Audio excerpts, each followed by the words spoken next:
Boa noite, queridos. Estamos aqui para ministrar a palavra de Deus e eu quero orar, mas primeiro ler o texto que eu quero discorrer.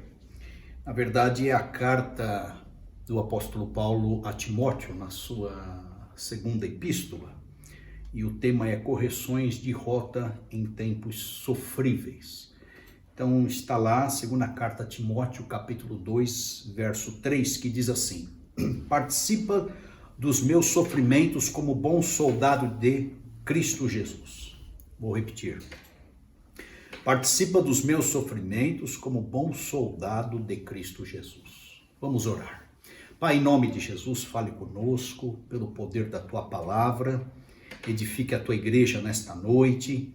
Somos igreja do Senhor. Necessitamos da tua visitação e a tua palavra vai ser solo seguro para nós vivermos e avançarmos na vida. Em nome de Jesus, contemple todas as faixas etárias e comunique as tuas verdades, motivando, edificando, consolando e exortando a todos nós para a tua glória, em nome de Jesus. Amém. Queridos, esta segunda carta a Timóteo tem algumas características diferenciadas da primeira. É mais uma carta com algumas orientações pessoais ao apóstolo. É mais focado no discipulado do apóstolo, com menos teor eclesiástico. E a gente observa a relação dos dois.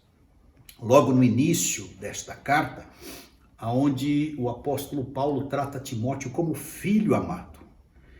Depois ele vai fazendo menção da memória que tinha de Timóteo por conta da família, da mãe de Timóteo, da avó. Então, esta carta foi escrita pelo apóstolo quando ele estava para partir. A própria carta revela isso no último capítulo, no verso 6. Já estou sendo oferecido por aspersão de sacrifício. Então é mais um testemunho espiritual para o seu discípulo que é jovem. E então isso é concordância dos comentaristas, porque a gente percebe que na primeira carta ele tem mais teor eclesiástico. E então observamos que o apóstolo Paulo tem desejo de ver o seu pupilo, o seu aprendiz. No próprio capítulo 4, ele vai expressar isso. Procura vir ter comigo depressa. Verso 13, ele fala: quando vieres, traze a capa que deixei em Trode, na casa de Carpo, e os livros, principalmente os pergaminhos. Então, revela essa intimidade do apóstolo com o seu discípulo. E esta carta tem algumas admoestações brandas, correções de rota. Os tempos eram difíceis. Então vamos observar os contextos e depois vamos às correções de rota, que seriam então as admoestações. O primeiro contexto é o contexto de perseguição ao evangelho. Capítulo 1, verso 8, ele fala para Timóteo: não te envergonhes, portanto, do testemunho de nosso Senhor, nem do seu encarcerado, que era ele, que sou eu. Pelo contrário, participa comigo dos sofrimentos a favor do evangelho. O ano provavelmente 67, o ano em que Paulo morreu. Existem algumas variações, mas é uma década de perseguição.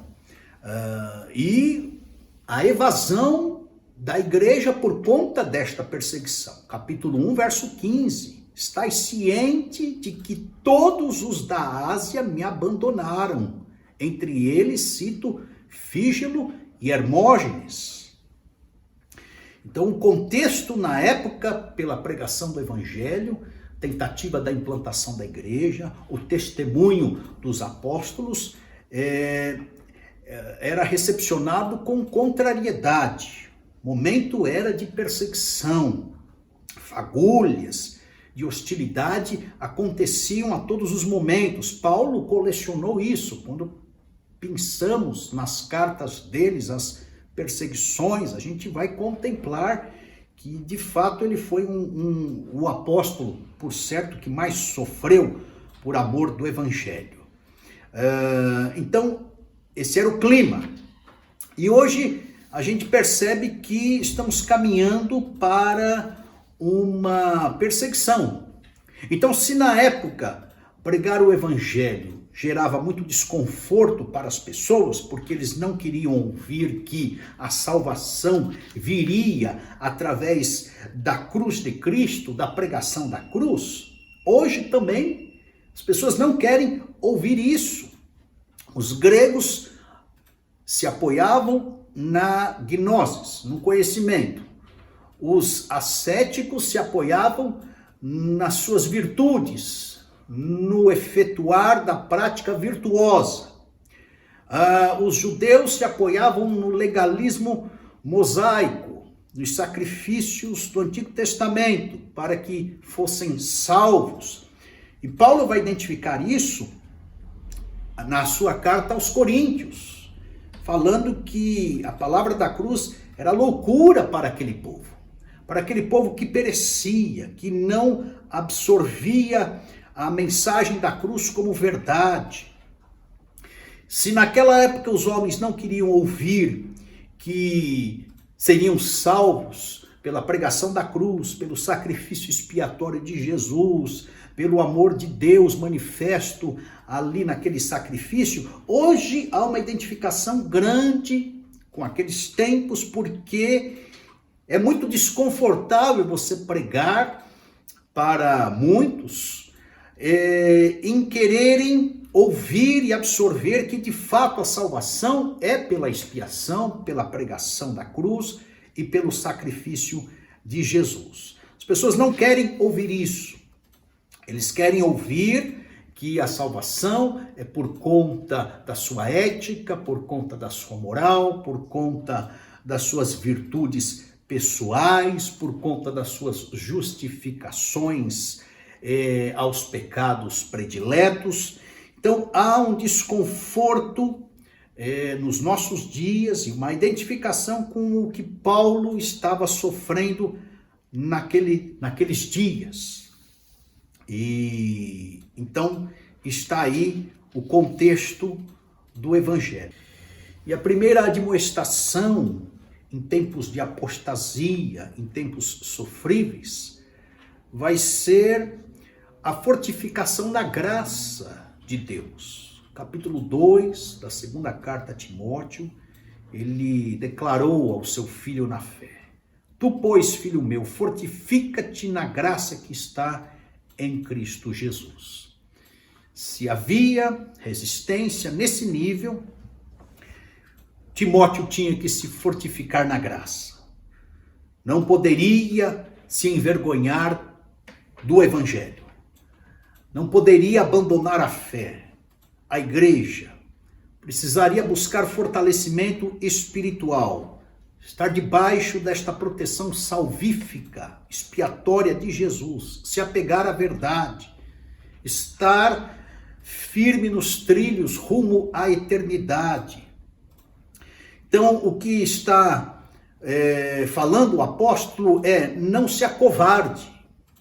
Capítulo 1, verso 7. Eu vou costurando aqui os textos e diz ele lá, porque Deus não nos deu espírito de temor, de medo. Timóteo estava acuado, mas de fortaleza, de amor, de moderação. Então, Timóteo deveria fazer contraste com Fígelo e Hermógenes, que se comprometeram em cair da graça.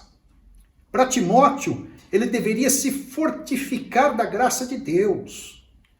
E é a graça de Deus que vai manter a pessoa no evangelho sem a culpa, sem a condenação, sem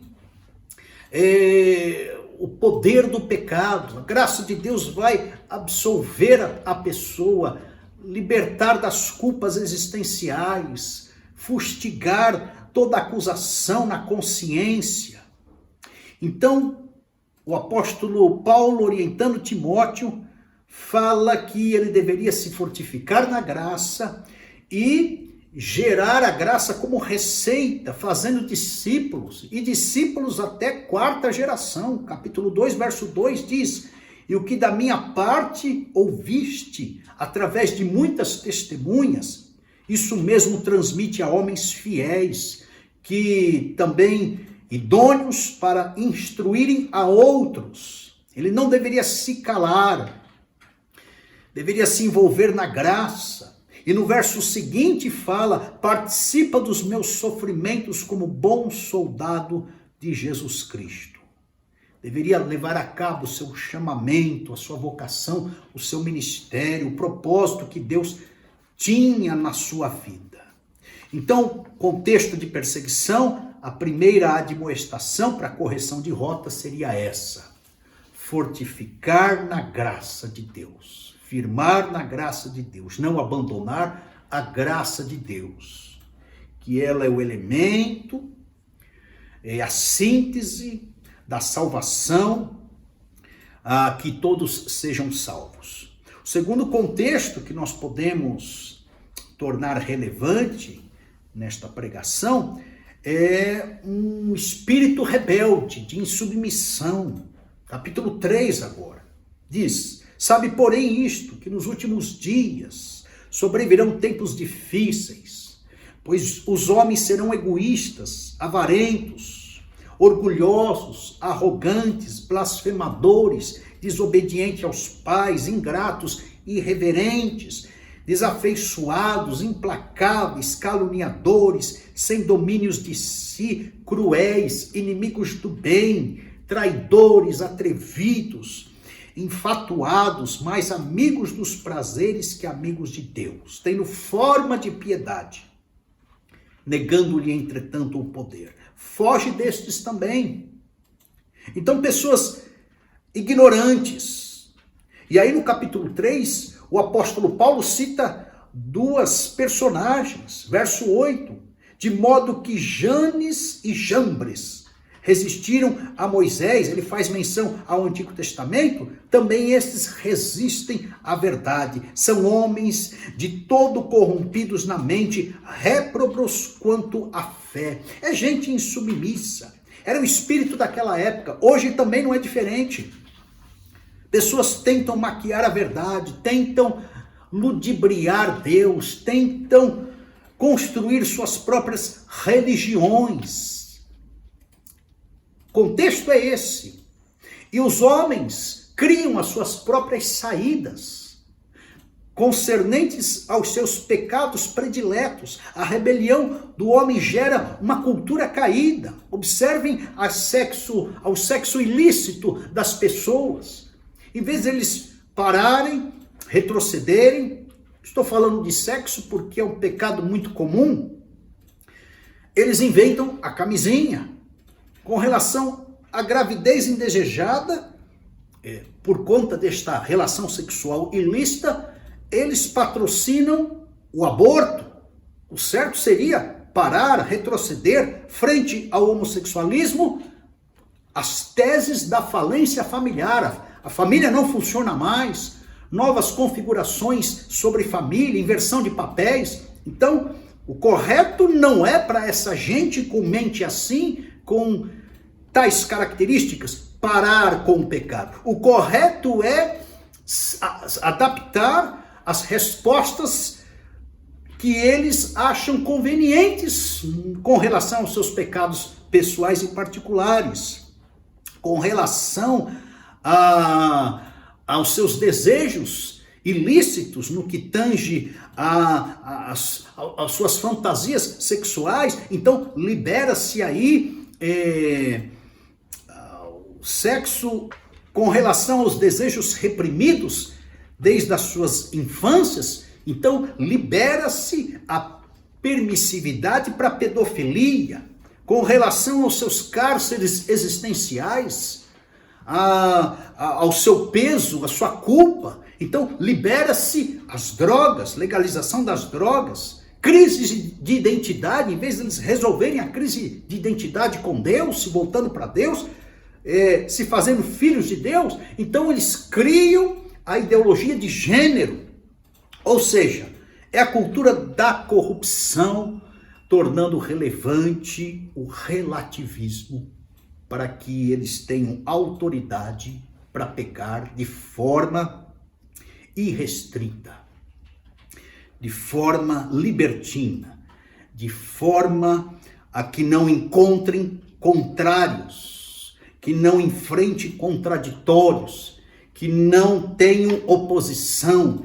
Então o pecado está aí ventilado em toda a sociedade e os pecaminosos, conforme eu citei aqui na lista de Timóteo, capítulo 3, estes levantam estas novas tendências e culturas para terem as suas consciências atenuanizadas, para terem as suas consciências aliviadas. É assim que o ser humano vive hoje.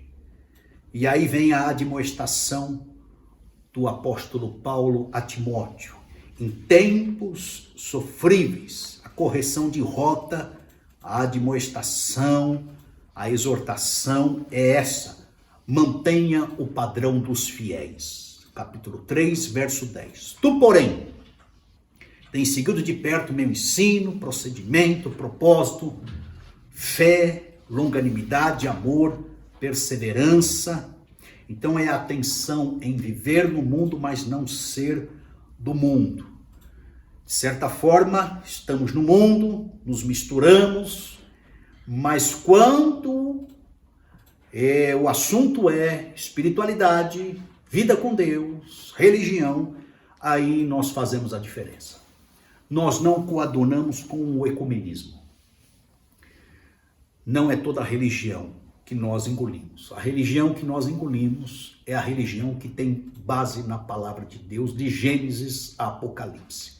Passou disso, seja anátema, seja maldito.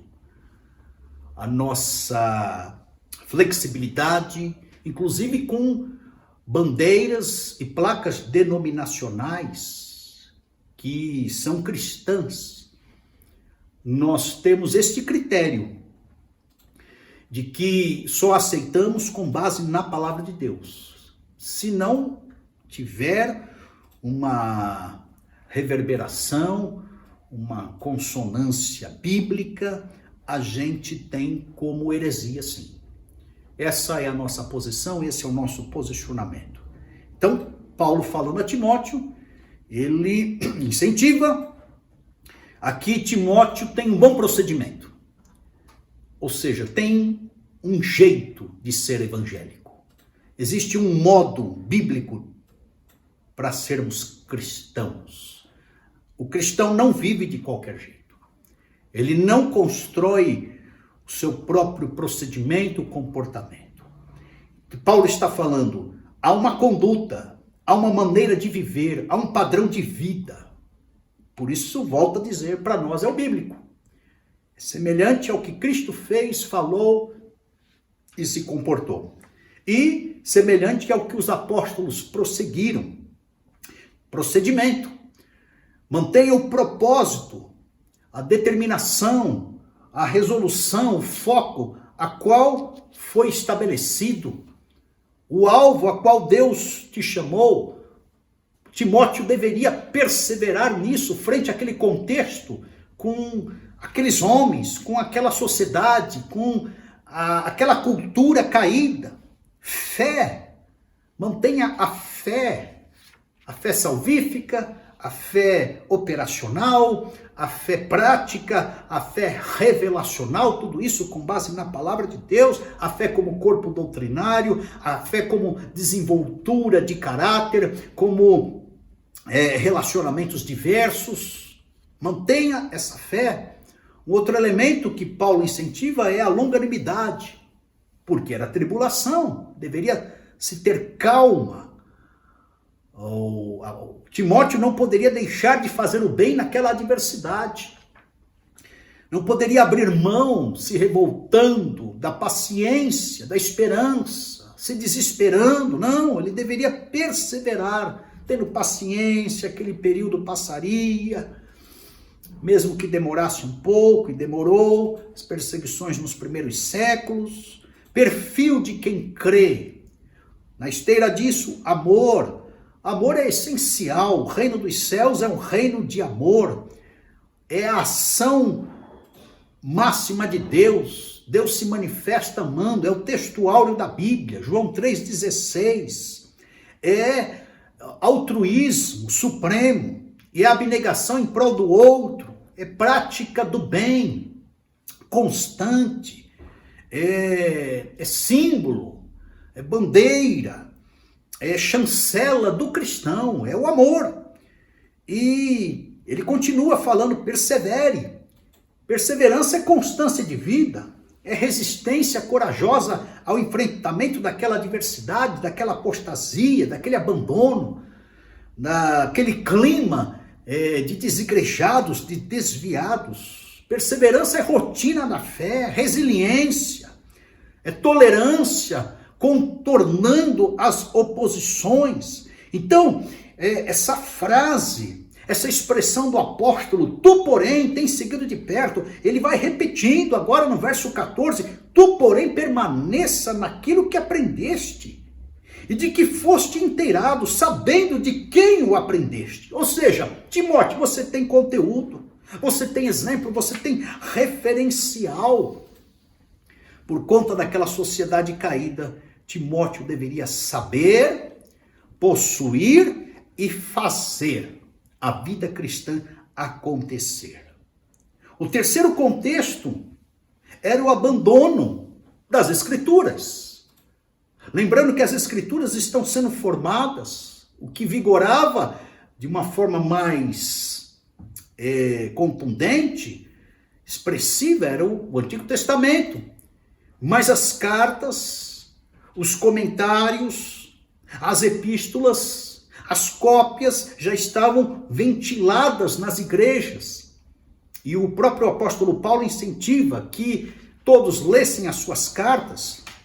O Novo Testamento estava sendo construído no que tange as escrituras sagradas, mas parte daquele povo, daquela sociedade, havia abandonado a fé. Capítulo 4 agora. Pois haverá tempo em que não suportarão a sã doutrina. Pelo contrário, cercar-se-ão de mestres segundo as suas próprias cobiças, como que sentindo coceira nos ouvidos, e se recusarão a dar ouvidos à verdade, entregando-se às fábulas. Então, haviam os gnósticos, haviam os judaizantes, haviam os falsos mestres, que estavam patrocinando a sorte de enganos. E o apóstolo Paulo, como um bom defensor do evangelho da fé, de posse dessa revelação a qual Deus lhe dara, ele bate de frente com as heresias, com os falsos mestres, com os judaizantes. E hoje não está diferente. Esta exortação se encaixa direitinho nos dias atuais. Porque nos dias de hoje existem conversões sociais, é o nominalismo. Pessoas que se convertem por causa da conveniência de ser evangélico, de ser crente, de ser cristão, mas não pagam o preço do verdadeiro discipulado, a qual a palavra de Deus estabelece para todo aquele que é cristão. Claro, a graça de Deus, ela nos deixa absolvidos, leves e livres. Mas a vida cristã, ela tem os seus espinhos no sentido de que nós lutamos contra a carne, contra o mundo e contra Satanás. Então, o discípulo, bem como a vida do discípulo, ela tem as suas contrariedades, ela tem as suas perseguições, por isso que estamos falando desse contexto. Deus permitiu que esse contexto de perseguição, de tempos sofríveis, ocorresse ali nos primeiros séculos do nascedouro da igreja, e conosco não é diferente. Nós precisamos nos converter de fato. Hoje há muita conversão social, pessoas que não amadurecem, pessoas que não entendem a que Cristo veio, pessoas que não se rendem ao senhorio de Jesus, pessoas que não absorvem, não encarnam a palavra de Deus, pessoas que não se submetem às lideranças eclesiásticas, pessoas que só alimentam as suas vitimizações, as suas comiserações, as suas mágoas, as suas maledicências, resistem à transformação e aos frutos do Espírito Santo de Deus. John MacArthur falou, pregador americano, que pregar o evangelho para cristãos é muito mais difícil do que pregar para o não cristão. Há quem diga hoje que cristãos dentro das igrejas precisam de conversões, exatamente por causa desse quesito, o nominalismo. Estou falando na esteira disso do sincretismo religioso, esse paganismo que entra nas igrejas evangélicas, essas indulgências, esses cultos, essas liturgias que envolvem objetos ditos sagrados, essas manipulações de líderes que são mais para gurus espiritualistas do que para verdadeiros profetas de Deus. Esse maniqueísmo litúrgico, aonde coloca Satanás em pé de igualdade com Deus, numa arena, e eles vão disputando ali quem pode mais, quem pode menos. Essa publicidade toda que é dada a Satanás e aos demônios. Se não houver uma manifestação, se não tiver um diabo dentro do culto, o culto não prevalece, o culto não subsiste. Aonde essas performances pentecostais extremadas, neopentecostais, elas roubam o tempo da explicação bíblica, da palavra de Deus. Dá-se muita vazão e ibope para Satanás.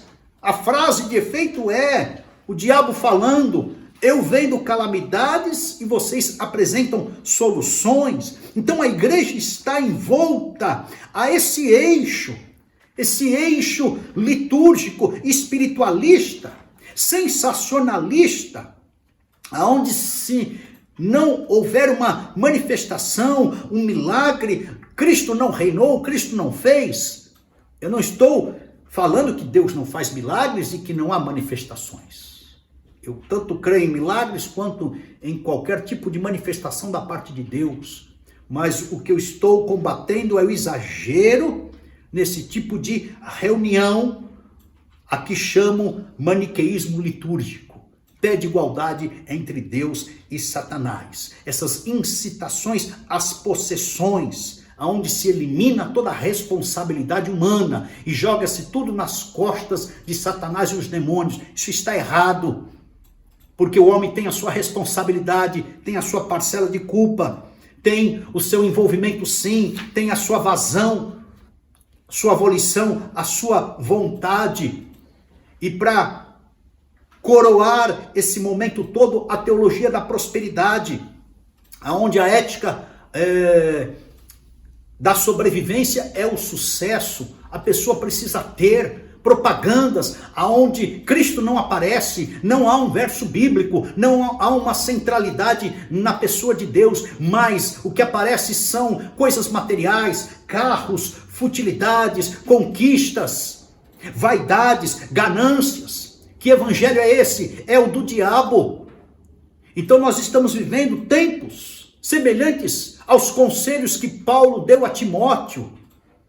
O esvaziamento da revelação bíblica, do evangelho, da centralidade nas escrituras. Teologia da prosperidade patrocina o materialismo, conquistas, o consumismo, o individualismo, patrocina o utilitarismo, o pragmatismo, tem que ser agora, o imediatismo, dá vazão para a voz do capitalismo. É produção, é resultado, é lucro. Aonde estão estas coisas no evangelho, na palavra de Deus? E a gente percebe que gente assim, que tanto prega quanto ouve e absorve a teologia da prosperidade no seu dia a dia, são vazios dos verdadeiros valores da fé cristã, do cristianismo. É uma teologia alimentada pelos desejos daquilo que Deus pode dar.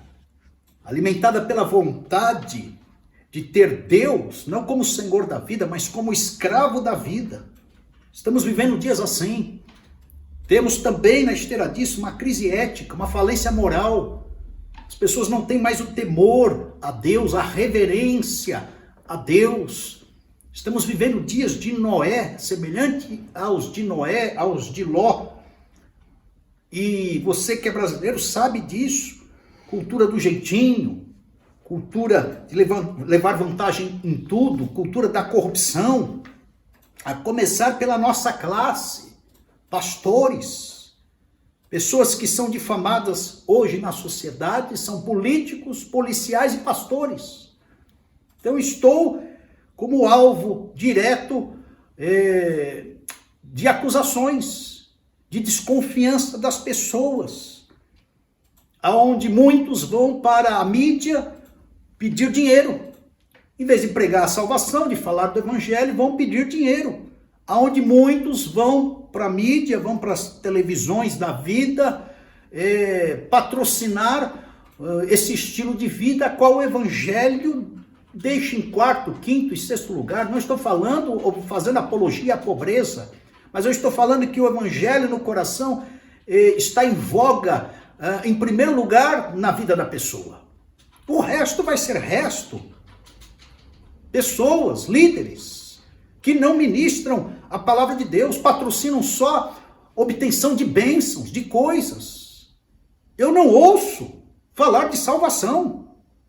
Eu não ouço falar de Jesus. Eu não ouço falar do Espírito Santo de Deus. Eu não ouço textos bíblicos sendo pregados, que geram conversões, que falam de arrependimento.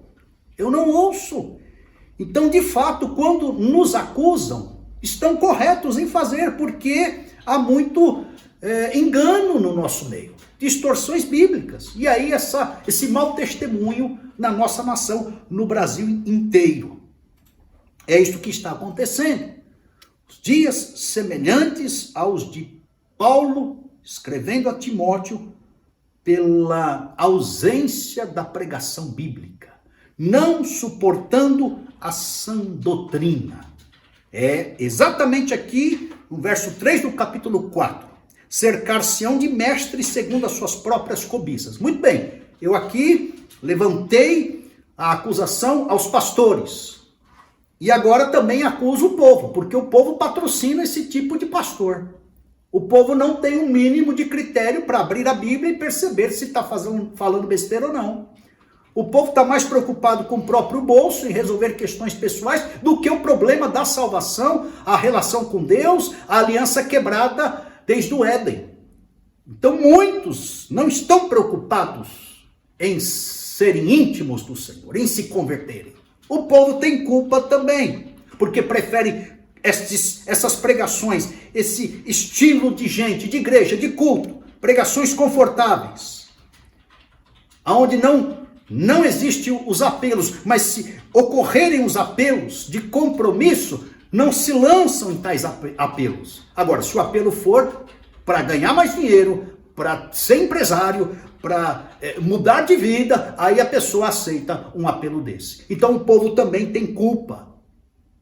Aliás, nós sabemos quem somos. Está aí os políticos que nós elegemos. Então é gente com fé melindrada, que não suporta a sã doutrina, que se cerca de pregador segundo as suas próprias conveniências, segundo as suas próprias cobiças, sentindo coceira nos ouvidos. Gente que não opta por uma pregação simples do evangelho, com conteúdo verídico, verdadeiro. Não se flexiona a pregações assim, mas se rendem às pregações da prosperidade, do bem-estar, do sucesso, pregações exortativas, pregações de correções de rota, pregações onde Cristo vai ser o centro da vida, onde a própria revelação vai reivindicar o senhorio de Cristo. Pregações aonde o Espírito Santo estará talhando os frutos dele de forma gradativa no coração deste homem, desta mulher. Muitos resistem porque querem resultados imediatos, idolatram métodos, entregam-se às fábulas, conforme falou Paulo. Recusam-se a dar ouvidos à verdade. Preferem o que funciona, o que dá certo. Qual é o Deus que responde mais rápido? Se entregam a esses sofismas. Paulo então exorta, admoesta, corrige a rota. No capítulo 4, verso 2, falando ao seu discípulo, prega a palavra, insista, quer seja oportuno, quer não. Corrija, repreenda, exorta com toda longanimidade e doutrina. Claro, conforme falei, ninguém vai sair sapatando as pessoas. O nosso instrumento é verbal, é pelo conteúdo, é pela proclamação do Evangelho. São as verdades de Deus. Nós somos o povo do livro chamado Bíblia. Esse é o nosso instrumental. Então, não tem segredos. Prega a palavra de Deus. Paulo exorta a que Timóteo permanecesse naquilo, com autenticidade, com o que de fato é, sem modismos, sem facilidade, sem atalhos, sem crendices, sem heresias, sem humanismos. Conforme falou o pastor Hernandes Dias Lopes, a Bíblia, a palavra de Deus, é inspirada por Deus, escrita por homens, concebida no céu, nascida na terra, odiada no inferno, pregada pela igreja, perseguida pelo mundo. Seu autor é divino, seu conteúdo é infalível. A Bíblia tem uma mensagem eficaz, seu poder é irresistível, sua salvação é eterna. É palavra final para todos nós. Não é possível heresias multiplicarem, modismos, achismos, tendências, métodos. Então, alguém já falou, o que mais é perseguido na igreja hoje é a própria palavra de Deus. Não é o pastor, não é a irmã que ora mais, não são os jovens. O que é mais perseguido nas igrejas é a palavra de Deus. Estão resistindo à verdade de Deus. Por quê? Palavra de Deus é final para todos nós, é o ponto final. Nos ensina como devemos viver, como devemos nos relacionar, trabalhar, ganhar dinheiro, amar a esposa, os filhos, como devemos ministrar, como devemos granjear as coisas, semear da vida e como devemos morrer. A palavra de Deus é o nosso norte, nossa revelação máxima. Por isso, a expressão, tu porém, ser sóbrio em todas as coisas, suporta as aflições, aquele contexto de luta, faz o trabalho de um evangelista, cumpra cabalmente o teu ministério, ou seja, não se omita. Então, quem prega a palavra, por certo, será perseguido. Quem fala a verdade, por certo, sofrerá resistências. Quem diz o que Deus mandou falar, declarando assim diz o Senhor, talvez não tenha muitos amigos. Conclusão da palavra aqui nesse tópico para Timóteo é: cumpra a tua missão, faça a tua parte. Não deixe a oposição abalar a tua liderança, a tua postura. Persevere nisso. Persevere nisso. Vá com isso até as últimas consequências. Essa é a palavra para nós nesta noite. Essa é a última correção de rota. Pense nisso. Nós teremos que, como igreja, permanecer na palavra. Contexto de perseguição, a admoestação é: fortifica-te na graça. Contexto de gente rebelde, a admoestação é: mantenha-se no padrão dos fiéis. o contexto de igrejas, pessoas, pseudos crentes, abandonando as escrituras, a correção de rota é: você viva e pregue a palavra na sua essência até as últimas consequências. Quer ouçam ou não. Que Deus te abençoe, que a nossa igreja seja a igreja da palavra. Que a nossa igreja seja a igreja do poder de Deus.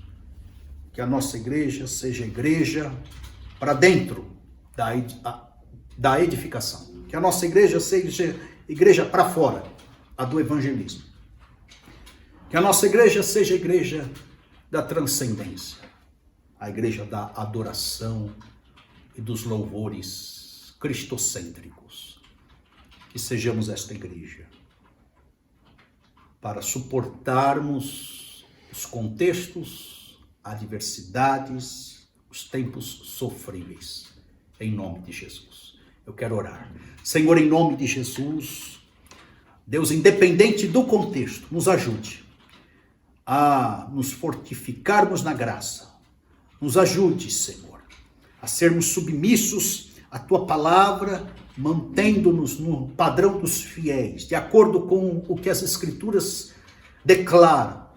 Que possamos perseverar, Senhor, na Tua Bíblia, Senhor, na Tua palavra, no Teu Evangelho, na Tua revelação, no Teu conteúdo, na Trindade, no Pai, no Filho e no Espírito Santo, na verdadeira espiritualidade. E que propaguemos estas verdades em alto e bom som. Nos ajude, Senhor, porque percebemos as pressões sobre a Tua igreja, o desconforto da nossa obediência em fazer a Tua obra por parte de terceiros e daqueles que nos cercam. Começamos a farejar já um espírito do anticristo de uma forma mais ousada nestes contextos sofríveis. Mas que como igreja, que o Senhor nos preserve, nos encha da Tua graça, do Teu Espírito, com as revelações da Tua palavra e manifestações do Teu poder. É o que eu oro, Pai, e te agradeço em nome de Jesus. Amém. Que Deus te abençoe.